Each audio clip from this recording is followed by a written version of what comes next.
Once hailed as a budget traveler's best friend, Japan's iconic Seishun 18 ticket has undergone major changes, leaving many adventurers disheartened and rethinking their travel plans.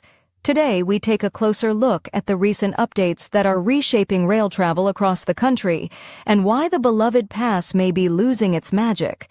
In the past, travelers had the luxury of using the pass on any 5 days during designated seasons: spring, summer, or winter. Now, that flexibility is gone. The updated version only allows travel on 5 consecutive days, severely limiting the spontaneity and ease that once defined this ticket. For those juggling work, study, or short getaways, this change presents a challenge.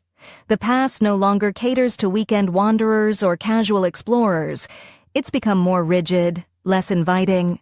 The redesign seems to skew in favor of students on break, while sidelining adults with limited vacation time. The requirement for consecutive days makes it tough for commuters and occasional travelers to take advantage of the pass. And there's more. The pass is now non-transferable, where once 2 travelers could share a single pass across multiple days. Now each person must buy their own. For couples and families, that means double the cost and half the convenience.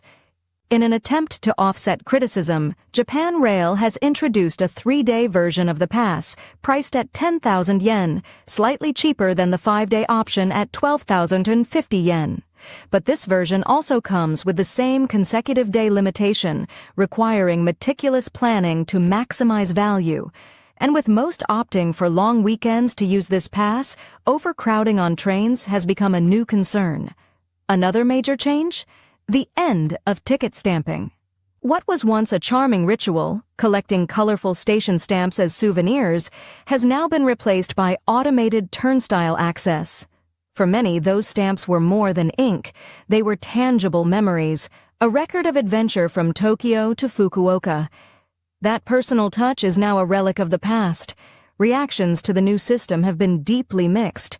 While some appreciate the efficiency, others miss the flexibility and cultural charm that once defined the Seishun experience. Whether future changes will restore that spirit of adventure depends on how loudly the community of rail lovers speaks up. Have you traveled with the Seishun 18 ticket before? How do you feel about the new changes? Share your experience in the comments below and don't forget to subscribe for more.